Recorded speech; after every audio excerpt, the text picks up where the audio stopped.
Hello student, welcome back to the world of mathematics. Maths की इस दुनिया में आप सभी का हार्दिक स्वागत है।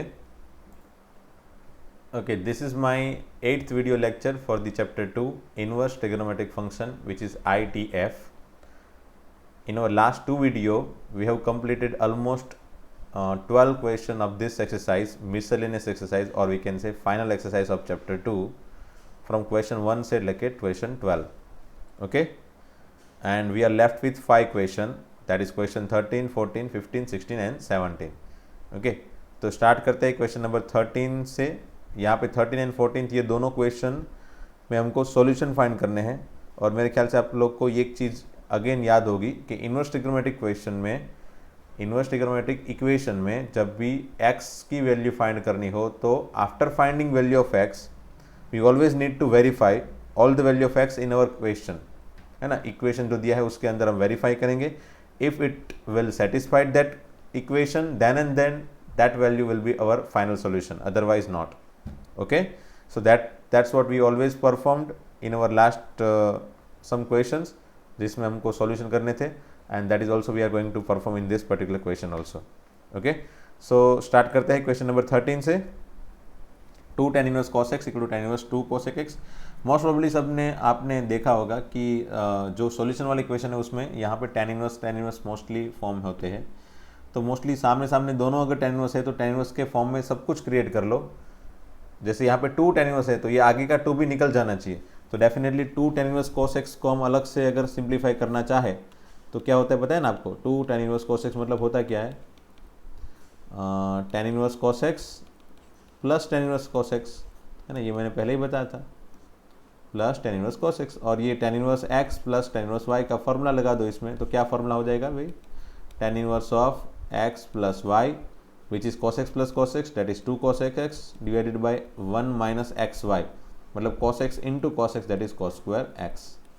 Okay, so it become tan inverse of 2 cos x by sin x, sin square x, है ना, sin square x 1 minus cos square that is sin square x। अब चलो रख दो इसके अंदर, इक्वेशन 1 के अंदर रख दो इसको। मैंने इक्वेशन अगर रख 1 समझा है तो put in equation 1, put it in equation 1, what we get 2 tan inverse cos x की जगह लिख दो ये वाली tan inverse 2 cos x by sin square x, tan inverse 2 cos x by sin square x equal to, यहाँ पे tan inverse I think cosec x है, क्या है cosec x, okay 2 cosec x, sorry चलो 2 cosec x। हाँ, अब बस सामने सामने tan इनवर्स है, दोनों को एक साथ में निकाल सकते हो। तो बचा क्या 2 cos x divided by sin square x equal to 2 cosec x। ठीक है, अब ये 2 कैंसिल डेफिनेटली, है ना, एंड देन ये sin स्क्वायर को उस तरफ लेके जाऊँ तो क्या बजाएगा cos x equal to cosec x into sine square x को मैं sin x into sine x लिख लेता हूँ। Definitely sin x into cosec x तो कैंसिल होके 1 हो जाएगा, या फिर मल्टीप्लिकेशन का फॉर्मूला है sin x and cos x का मल्टीप्लिकेशन 1 होता है, या फिर सोचो कि cosec equal to 1 upon sine, तो साइन साइन कैंसिल, है ना। So what we get sin x equal to cos x, sin x equal to cos x, तो उसका मतलब हुआ sin x equal to cos x। जब भी sin x equal to cos x आए ना तो हमेशा ही इसको क्या करो, इसको डिनोमिनेटर में लेके जाओ, तो sin x by cos x equal to 1 हो जाए, है ना, इसको 1 बना लो and then we can say it is tan x equal to 1। ठीक है, अब tan x इक्वल टू 1 है तो x equal to pi by क्या हो गया 4, x equal to pi by 4, x equal to pi by 4 एक ही सॉल्यूशन मिला तो फिर आंसर हमारा हो गया एक ही, x equal to pi by 4। फिर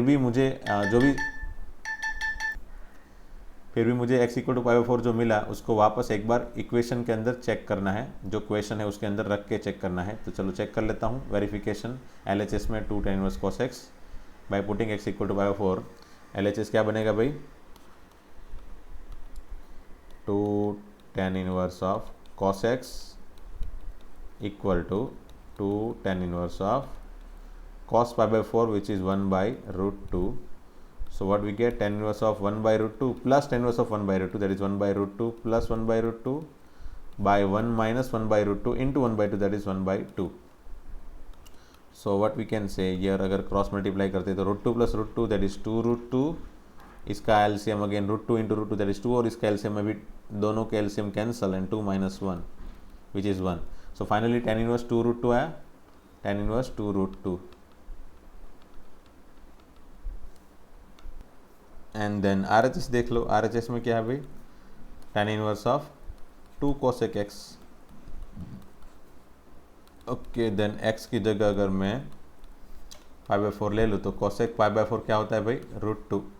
सो tan इनवर्स ऑफ 2√2 है ना. That is what LHS and RHS both are equal, hence x = π/4 is our answer, is our final answer, है ना. वैसे ये जो आंसर है ना वो NCERT की बुक में ये आंसर दिया है, पर अगर ये क्वेश्चन मैं सॉल्व करने जाऊँ तो यहाँ तक तो ठीक है, यहाँ tan x = 1 तक ठीक था, है ना. tan x = 1 से मैं क्वेश्चन का आंसर कैसे बनाता, सोचो कैसे बना सकते थे हम लोग क्वेश्चन 1 का आंसर, ये क्वेश्चन का आंसर. तो tan x = 1 से मुझे ये सोचना पड़ता है ना, सिर्फ x = π/4 ओनली आंसर तो नहीं आ सकता, x = π/4 भी आ सकता है, फिर थर्ड क्वाड्रेंट में भी tan x 1 होता है ना, हमको ये तो पता है कि यहाँ पे भी 1 है, यहाँ पे भी tan x तो 1 ही है ना. तो ये पाई प्लस π/4, फिर ये अगेन 2π प्लस π/4, 3π प्लस π/4 है ना, ये 2π प्लस π/4, फिर 4π प्लस π/4, 5π प्लस π/4, मतलब एक्चुअल में kπ प्लस π/4 जनरल सॉल्यूशन. तो मुझे जनरल सॉल्यूशन सोचना पड़ता है ना, एंड देन वो जनरल सॉल्यूशन में जो जनरलाइज 2 पॉइंट जो मिले, ये वाली पोजीशन के और ये वाली पोजीशन के जो 2 पॉइंट मिले, वो दोनों को मैं चेक कर लूँगा वेरिफिकेशन में, है ना. अगर इस तरफ का समझ लो, इस तरफ का तो मैंने एक चेक कर लिया है π/4, मतलब 2π प्लस π/4 में भी वही पॉसिबिलिटी आएगी, 4π प्लस π/4 भी वही पोजीशन वाला पॉइंट है, इसलिए उसमें भी वही पॉसिबिलिटी आएगी. तो इसका मतलब ये हुआ कि π/4 अकेला आंसर नहीं है, यहाँ पे 2π प्लस π/4 भी आंसर हो सकता है, 4π प्लस π/4 रखने पे भी एक्चुअल में ये LHS RHS इक्वल ही आता. अगर आप चेक करना चाहो तो कर सकते थे, है ना, कर सकते हो मतलब. तो एक्चुअल में अगर ये क्वेश्चन को मैं ओरिजिनल तरीके से सॉल्व करना चाहूँ तो यहाँ पे tan x = 1 के बाद x = π/4 नहीं लिखूँगा, क्या लिखूँगा मैं यहाँ से, है ना. ये तो NCERT की बुक में x = 1, tan x = 1 लिख के x = π/4 इतना सोच के LHS एंड RHS को इक्वल प्रूव करके आंसर बना लिया है.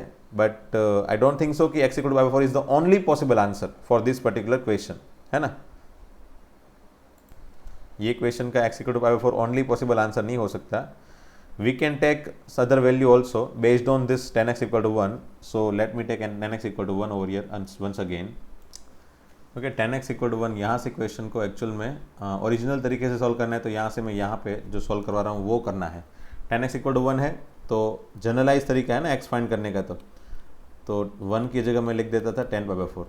फिर x = क्या लिखते थे, kπ प्लस थीटा, तो थीटा क्या है π/4, फिर k बिलोंग्स टू z, है ना. kπ प्लस π/4 मतलब कौन कौन से एलिमेंट आ गए यहाँ पे, तो यहाँ पे -∞ से लेके चलते चलते सभी एलिमेंट π/4, फिर 5π/4 है ना, 1 k की जगह 1 रख दूंगा तो, फिर k की जगह 2 रख दूंगा तो 2π प्लस π/4 मतलब 4 2 8 प्लस 1 9π/4, फिर 13π/4 है ना, ये 13π मतलब 3π प्लस π/4 होगा मेरे ख्याल से, हाँ 4 3 12 प्लस 1, फिर 17π/4. ये सभी एलिमेंट आ जाएंगे, है ना, ये सभी एलिमेंट आएंगे.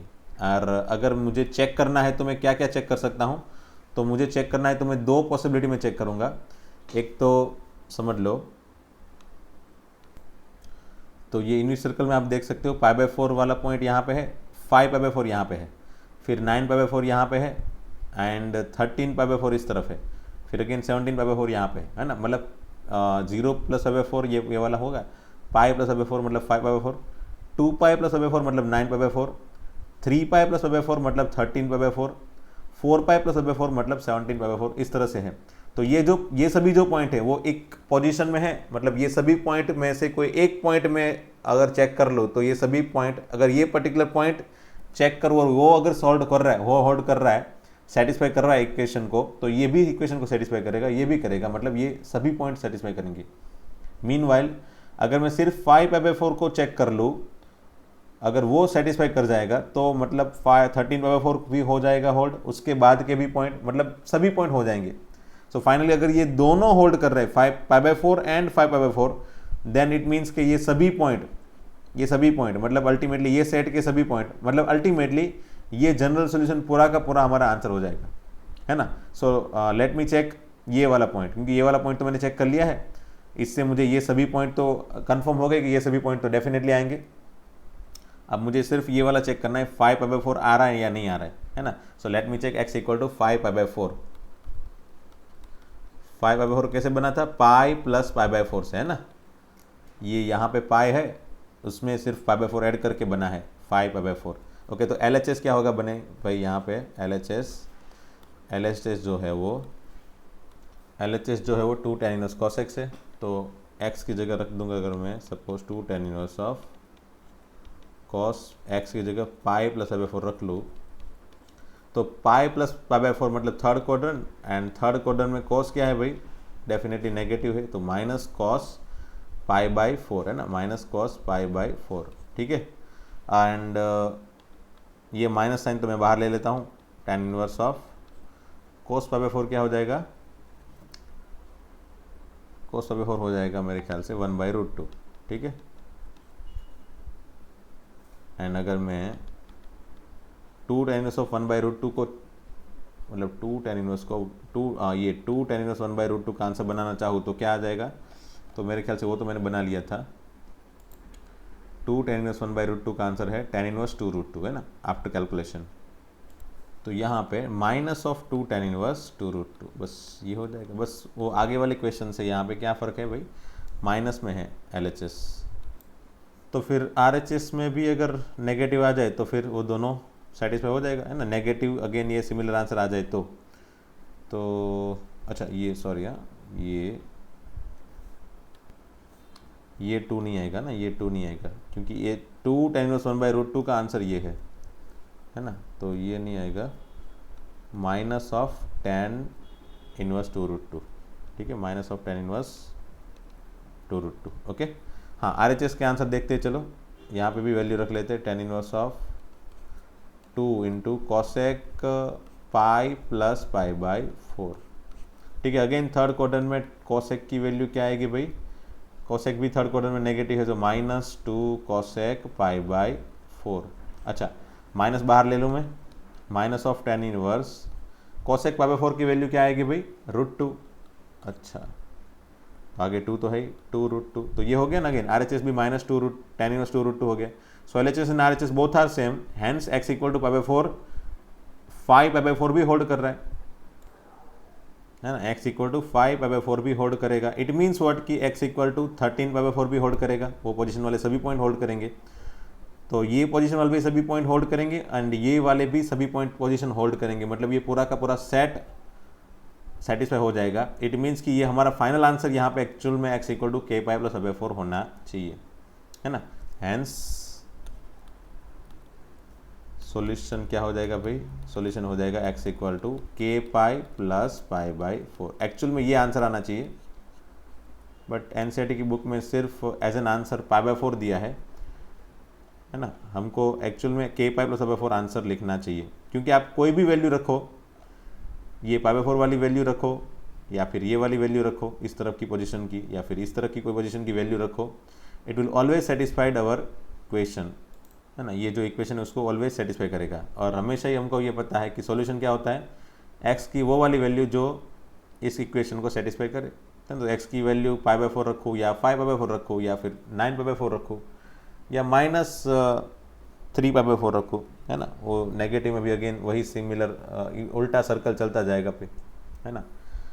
तो based on that you can get the answer. और उसमें थोड़ा फ़र्क है भाई NCERT के आंसर से और हमारे आंसर में, बट NCERT का आंसर जितना है उससे हमारा बड़ा है, बस वही फ़र्क है। गलत नहीं है NCERT का आंसर, हम ऐसा नहीं बोल सकते भाई NCERT का आंसर रॉन्ग है, बट ऐसा बोल सकते हैं भाई ये वो पार्शियल आंसर है, answer is partial. We should have to get full answer for this question, क्योंकि यहाँ पे वैसे भी कंडीशन उन लोग ने दी नहीं है ना कि x की वैल्यू कहाँ से कहाँ तक लेनी है, ऐसा तो दिया नहीं है। अगर हाँ क्वेश्चन में ऐसा बोल दे कि भी x की वैल्यू कंपलसरी 0 से π/2 के बीच में ही रखनी है या फिर 0 से π के बीच में ही रखनी है, then definitely our answer would be in form of 5/4 only, ये आएगा। अगर ये ऐसा पूछते कि 0 से 2π के बीच में रखो तो फिर हमारा आंसर ये π/4 भी आता एंड ये 5π/4 भी आता। इस क्वेश्चन को ऐसे भी पूछ सकते थे कि भाई find number of solution when x is in between 0 से लेके 2 पाई, तो हम बोल सकते हैं भाई हाँ दो आंसर आएंगे, π/4 एंड 5/4, ये दोनों होल्ड करेगा 0 से लेके 2 पाई के बीच में। ऐसा क्वेश्चन भी पूछ लेंगे कि find the number of solution when x is in between 0 से लेके 4 पाई, देन आंसर वुड बी 4, है ना। ये π/4, फिर ये 5/4, फिर अगेन 9/4 एंड 13/4, तब जाके 4 पाई कंप्लीट होता। तो we get 4 answers in that question. Okay, I think over explained, मैंने ओवर एक्सप्लेन कर दिया है वैसे भी ये क्वेश्चन को। So you just need to careful about all this things. ये सब चीज़ों के बारे में खास पढ़ते रहना है, समझते रहना है, and then based on that you need to get your answer. Okay, फिर ये नेक्स्ट क्वेश्चन देखते हैं। यहाँ पे x ग्रेटर देन 0 ऑलरेडी दे दिया है एंड मुझे इसकी x की वैल्यू चाहिए। तो चलो इसको हम दो मेथड से कर सकते हैं। पहला तरीका ये यूज़ कर रहा हूँ, हम पहला तरीका जो है वो थोड़ा शॉर्ट वाला यूज़ करेंगे ताकि आपको ऐसा लगे कि चलो ये तो फटाफट हो गया। बट दूसरा तरीका जो हम यूज़ करेंगे वो जनरलाइज तरीका होगा, जिससे हम लोग क्वेश्चन को सोच सकते हैं मोस्टली, है ना। तो पहले तरीके में क्या करेंगे, ये 1 - x एंड 1 + x, चलो ये जो है tan inverse of 1 - x by 1 + x, उसको देख के मुझे मेरे माइंड में ये एक छोटी सी हिंट बनी। वो छोटी सी हिंट क्या भाई, तो छोटी सी हिंट ये है कि भाई अंदर जो फॉर्म है ना वो इस तरह का फॉर्मेट जो है, मुझे ऐसा लग रहा है भाई ये जो फॉर्मेट है वो इस तरह के फॉर्मेट में तो नहीं है ना। तो ऐसा सोच के x को 1 सोचा एंड y को मैंने x सोचा, तो यहाँ पे भी होल्ड कर गया 1, हाँ है 1, प्लस x × y है, यस 1 × x है। तो ये पर्टिकुलर जो यहाँ पे दिया है नंबर या फिर जो भी फॉर्म, वो इस particular x - y by 1 + xy को सेटिस्फाई करेगा। उस तरह की कंडीशन में कम्प्लीटली सेटअप हो जाएगा इसका। सो डेफिनेटली इसका जो फॉर्मूला है वो लगा देते हैं, है ना। tan inverse of x - y का फॉर्मूला क्या है, tan inverse of x - tan inverse y। So इसका भी फॉर्मूला हो गया tan inverse of 1 - tan inverse of x। Now if you want you can check it. अगर आप यहाँ से वापस चेक करोगे then you can verify it कि हाँ ये मैंने सही यहाँ पे इंटरप्रिटेशन किया है कि tan inverse 1 - tan inverse x क्या होगा भाई, tan inverse of 1 - x by 1 + 1 × x, तो ये हो गया x। So by that way you can verify your formula. tan inverse 1 होता है π/4, और इसको मैं अगर इस तरफ लेके जाऊँ तो क्या होगा भाई, tan inverse x plus tan inverse of x by 2, है ना। तो एलसीएम ले लेते हैं, क्या होगा भाई π/4 = 2 + 1 that is 3 tan inverse of x by 2, है ना। ये 2 कैंसिल, यहाँ पे 2 कैंसिल हो गया, यहाँ बचा 2, ठीक है। तो बचा क्या, tan इनवर्स x = क्या बचा, tan इनवर्स x = बचा π/6, है ना, 3 × 2 = 6। सो x = क्या बनेगा भाई finally, tan inverse x = π/6, then x = 10 π/6 which is 1/√3। So that is what our answer, है ना। ओके, वैसे इसमें सेकंड मेथड भी है, और सेकंड मेथड से आंसर बनाओगे तो आपको 2 आंसर मिलेंगे, एक्स्ट्रा आंसर मिलेगा आपको डेफिनेटली। वो एक्स्ट्रा आंसर एक्चुअल में होल्ड नहीं कर रहा है, वैसे भी यहाँ पे तो एक्स पॉजिटिव ही लेने हैं, पर फिर भी अगर एक्स्ट्रा आंसर आप बनाते, अगर ये कंडीशन नहीं भी दी होती तो भी वो जो एक्स्ट्रा आंसर बनता ना वो इसको होल्ड नहीं करता। इसलिए यहाँ पे फर्स्ट मेथड से जो आंसर बने उतनी आंसर सब में आने चाहिए। अगर दूसरी कोई मेथड से एक्स्ट्रा आंसर आ रहा है मतलब वो सब एक्स्ट्रा आंसर डेफिनेटली ये इक्वेशन को सेटिस्फाई नहीं करेगा, है ना। क्योंकि कभी कभी ऐसा होता है कि जब भी हम इक्वेशन सॉल्व करते हैं तो कोई एक पर्टिकुलर मेथड से सॉल्व करते तो आंसर कुछ बनेगा, दूसरी कोई मेथड से हम सॉल्व करते तो दूसरे नहीं, लेकिन इसमें जो आंसर है उससे ज़्यादा आंसर मिल सकते हैं या फिर कम मिल सकते हैं या फिर को सिमिलर आंसर मिल सकते हैं। बट ऐसा नहीं होता कि भाई इस पर्टिकुलर मेथड 1 से सॉल्व किया आंसर मिला 1 और 2 एंड मेथड 2 से सॉल्व किया आंसर मिला 3 और 4, ऐसा नहीं हो सकता। पहली मेथड में 1 2 मिल रहा है तो दूसरी मेथड में या तो 1 मिलेगा या तो 1 2 दोनों मिल सकते हैं या तो फिर ज़्यादा भी मिल सकते हैं 1 2 और 3, है ना। बट दोनों मेथड में कौन से आंसर मुझे कंप्लीटली सही मिलेंगे, फाइनली कंप्लीटली कौन सा आंसर सही होंगे, तो जिसमें कम मिले वो आंसर एक्चुअल में सही होंगे, क्योंकि जो ज़्यादा एक्स्ट्रा आंसर मिला वो सभी मेथड में होना चाहिए, वो तो डेफिनेटली नहीं होगा, पहली मेथड में नहीं है। ओके, अगेन वो सब छोड़ो, सेकंड मेथड से सॉल्व करते उसके बाद समझते वो सब चीज़ को। सेकंड मेथड, अच्छा, इसको फिर दूसरे तरीके से सोचना है तो कैसे सोचें? तो ये वैसे भी 1/2 tan इनवर्स x है, 1/2, तो इस 2 को हम उस तरफ लेके जाए तो 2 tan inverse of 1 - x by 1 + x, क्योंकि ये यहाँ पे 1/2 है ना, यहाँ पे 1/2 की वजह से ये सामने मुझे कंपेयर करना था, तो कंपेयर नहीं कर पा रहा हूँ मैं। तो 2 को पहले मैंने ये सोचा कि 1/2 tan इनवर्स x का कोई फॉर्मूला है क्या, तो वो भी नहीं है। लेकिन 2 अगर मैं इस तरफ लेके जाऊँ एंड देन अगर मैं सोचूं कि 2 tan इनवर्स ऑफ समथिंग का कुछ फॉर्मूला है क्या, हाँ है ना। 2 tan इनवर्स x को मैं ऐसे सोच सकता हूँ, 2 tan इनवर्स ऑफ समथिंग को tan inverse of something plus again वही tan इनवर्स ऑफ समथिंग, तो इसको formula tan inverse of x plus tan inverse y के फॉर्म में अगर मैं सोचूं तो tan inverse of x plus y, तो x प्लस y मतलब x प्लस यहाँ पे वही सिमिलर, तो 1 - x by 1 + x plus 1 - x by 1 + x, that is 2 times divided by 1 - x into y, मतलब x भी यही है और y भी यही है ना, x भी वही है और y भी वही है, तो इसका ही स्क्वायर हो जाएगा, है ना। तो इसका स्क्वायर क्या होगा, 1 - x by 1 + x whole square, so that is equal to tan inverse of x। So now हमने ये जो एक्स्ट्रा कांस्टेंट जो पड़े थे बीच में साइड में, वो सबको रिमूव कर दिया। अब मैं सामने tan इनवर्स को एक साथ में रिमूव कर सकता हूँ, तो उसको रिमूव करने से मुझे सिर्फ x वाले टर्म मिले, और यहाँ पे मैं सिंप्लीफिकेशन इसका करूँ सपोज, तो ये हो जाएगा 2 × 1 - x 1 + x divided by 1 + x whole square minus 1 - x whole square equal to x। अब सोचना कि ये मैंने कैसे लिखा है ना, डेफिनेटली पता चल जाना चाहिए, आई होप कि आपको पता चल ही जाएगा। फिर भी अगर नहीं पता चल रहा है तो वो एलसीएम वगैरह वो सब सोच के देखो थोड़ा बहुत, डेफिनेटली आ जाएगा ये वाला, है ना। एक आध दो स्टेप बना के फिर लिखो इसको, है ना। फिर ये हो गया ऊपर 2 × 1 - x² का फॉर्मूला, और यहाँ पे x इंटू इस पर्टिकुलर एक्सप्रेशन को कैसे सॉल्व किया जाए भाई, यहाँ पे डिनोमिनेटर में जो नीचे लिखा है वो, तो वो है, इसका फॉर्मूला क्या होता है भाई, 1 + 2x + x², और ये है 1 - 2x + x², तो 1 1 कैंसिल हो जाएगा, 1 - 1, और x² इसमें भी है, x² इसमें भी है, तो x² माइनस x² वो भी कैंसिल हो जाएगा, तो यहाँ पे बचेगा 2x minus 2x that is 4x। तो ये डिनोमिनेटर में 4x बचा है, उसको मैं यहाँ पे साइड में लेके जाऊँ तो 4x² हो गया, ठीक है। तो ये बन गया 2 - 2x² equal to 4x², hence 2 equal to 6x², so x² equal to 2/6 which is 1/3, सो x इक्वल टू ±1/√3। मैंने बताया था ना कि कोई एक आध मेथड से जितने आंसर मिलेंगे उससे ज़्यादा मिल सकते, उससे कम, तो अगर कम मिले तो क्या होगा, जिसमें कम आंसर मिले वही हमारे फाइनल आंसर हो जाएंगे। वैसे यहाँ पे तो एक ही आंसर है, तो इससे कम तो हो नहीं सकता, है ना। हाँ, अगर 0 आंसर मतलब कोई 5 आंसर आ गया, एम्प्टी सेट आंसर आ गया, तो वो उससे कम है। बट डेफिनेटली दोनों में, मेथड 1 एंड मेथड 2 में दोनों में आंसर बनाए, तो दोनों में हमको +1/√3 तो मिल रहा है, मतलब -1/√3 इसमें मेथड 2 में एक्स्ट्रा आ रहा है, तो डेफिनेटली -1/√3 से ये पर्टिकुलर इक्वेशन होल्ड नहीं करना चाहिए, नहीं ही करेगा। यू कैन चेक इट, है ना, if you want you can check it.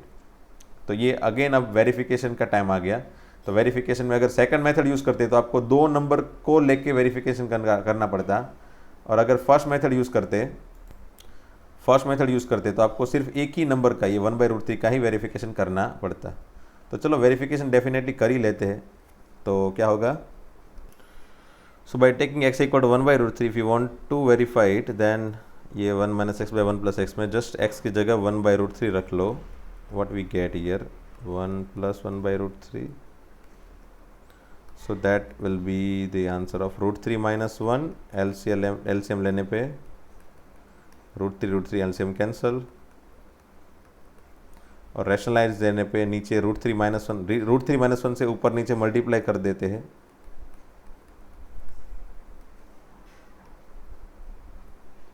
बराबर। तो ये ऊपर बन जाएगा √3 - 1 का स्क्वायर विच इज़ 3 + 1 - 2√3, है ना। First term square, second term square, minus 2 times middle term क्या होता है, first term into second term, है ना, 2 times first term into second term, और नीचे है 3 - 1, तो ये बन जाएगा आपका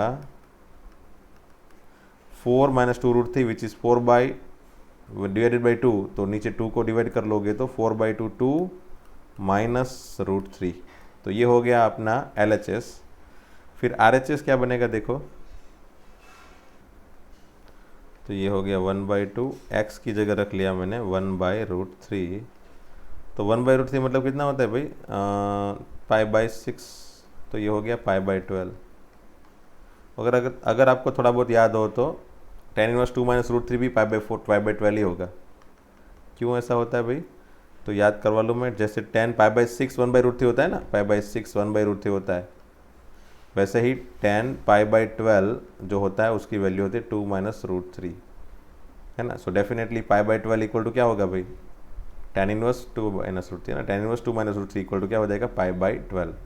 कितने डिग्री होते हैं, 15। 15 डिग्री के लिए आंसर 2 - √3 है, 30 डिग्री के लिए आंसर 1/√3 है, वैसे ही 15 degree is the answer of 2 - √3, है ना। 15 डिग्री आंसर आएगा यहाँ पे, मतलब π/12। So definitely LHS and RHS equal हो गया by taking x equal 1/√3 and x equal -1/√3 के लिए मैं यहाँ पे नहीं दिखा रहा हूँ, बट अगर देखना चाहो तो यहाँ पे चेक करोगे तो ये आंसर से सिमिलर नहीं आएगा, यहाँ पे कुछ अलग आंसर आएगा और यहाँ पे नेगेटिव आंसर आ जाएगा -π/12, और यहाँ पे 2 + √3 बन जाएगा, एंड 2 + √3 लेने पे आंसर बन जाता है 75 डिग्री, और यहाँ पे आ जाता है -π/12, ठीक है। Then both the things are not matched if you will take x equal to -1/√3, okay. But ये we don't need to check, अगर मैं फर्स्ट मेथड यूज़ कर रहा हूँ तो, अगर मैं मेथड 1 यूज़ कर रहा हूँ तो देन डेफिनेटली मुझे वो सेकंड -1/√3 चेक करने की ज़रूरत है ही नहीं, है ना, ठीक है। अगर किसी को सेकंड मेथड पसंद आ रही है और उससे सॉल्व करना है तो फिर उसको x इक्वल टू -1/√3 लेना है और उसको भी वेरिफिकेशन में चेक करना है ना। And by taking x equal to -1/√3, LHS and RHS दोनों इक्वल नहीं है, वो आप प्रूव कर सकते हो बेस्ड ऑन दैट, है ना। क्या फ़र्क आएगा, माइनस लेने पे ये ऊपर वाला जो माइनस है वो प्लस हो जाएगा, नीचे माइनस हो जाएगा, तो ऊपर प्लस है तो यहाँ पे प्लस हो जाएगा, नीचे तो अगेन माइनस ही होगा, तो ये 4 + 2√2 / 2, तो ये 2 + √3 होगा, है ना, तो वो 75 डिग्री आएगा। एंड x इक्वल टू -1/√3 लेने पे ये -1/√3, तो ये माइनस बाहर निकल जाएगा, then -1/2 into tan 1/√3 which is -π/12, तो ये नेगेटिव π/12 आएगा। Hence LHS and RHS both will not become equal if we take x equal to -1/√3, okay. अब ये 2-3 MCQ बचे छोटे छोटे, डेफिनेटली इजी है, आपको मज़ा आएगा इसको सॉल्व करने में। यहाँ पे tan इनवर्स x है तो इसको पहले किस में कन्वर्ट किया जाए भाई, sin इनवर्स x में। कैसे, यूजिंग ट्राइंगल, है ना। ये x है और ये 1 है ना, tan इनवर्स x मतलब x/1 हुआ ना ये, सो ये ऑपोजिट साइड x है, एडजेसेंट साइड 1 है, तो ये हो गया √1 + x²। Definitely sine of tan inverse x क्या हो जाएगा भाई, tan इनवर्स x की वैल्यू हो जाएगी, साइन के फॉर्म में लेनी पड़ेगी ना, साइन के फॉर्म में, ताकि साइन इनवर्स कैंसिल हो जाए। तो ये ऑपोजिट साइड बाय हाइपोटेनियस, तो ऑपोजिट साइड क्या है, x बाय हाइपोटेनियस √1 + x²। ये अगेन कैंसिल, क्या बचा भाई, x by √1 + x² which is answer D, है ना। देन 16 नंबर में अगेन x की वैल्यू फाइंड करनी है भाई। तो अगर ये MCQ है तो बस कुछ मत करो, ज़्यादा लोड मत लो, जस्ट वैल्यू को पुट कर दो। तो चलो समझ लो मैंने x इक्वल टू 0 रखा, तो LHS क्या आएगा भाई, LHS नहीं पूरे में रख दिया, हाँ sorry, LHS and RHS equal होना चाहिए, तो LHS क्या बना, sign inverse of 1 - 0 which is 1 -2 sine inverse of 0, sign inverse of 0, तो ये क्या हो गया भाई इसका आंसर, साइन इनवर्स 1 मतलब π/2, साइन इनवर्स 0 मतलब 0, तो ये आ गया π/2 - 2 × 0 दैट इज़ π/2। एंड RHS क्या बनेगा भाई, तो π/2, RHS तो π/2 है ही, so x equal to 1 hold हो रहा है, इट मीन्स कि option B and option D तो आंसर नहीं आएगा बस। तो x इक्वल टू 1/2 बाकी रहा, है ना। अगर x इक्वल टू 1/2 सेटिस्फाई कर जाएगा तो फिर आंसर ओनली सी नहीं आएगा, तो इसको भी निकाल देंगे, 0 एंड 1/2 दोनों आंसर बन सकते हैं, ऐसा बोलेंगे, है ना। बट अभी तो चेक नहीं किया है, अभी फिलहाल x इक्वल टू 1/2 चेक करो। x इक्वल टू 1/2 लेने पे LHS क्या बनेगा भाई, sine inverse of 1 - 1/2 -2 sine inverse 1/2, again sine inverse 1 - 1/2 that is 1/2, sine inverse 1/2 which is π/6 -2 × π/6, तो answer will be pi by 6 में से pi by 2 times pi by 6 जाएगा तो माइनस पाई बाई 6 बचेगा, है ना।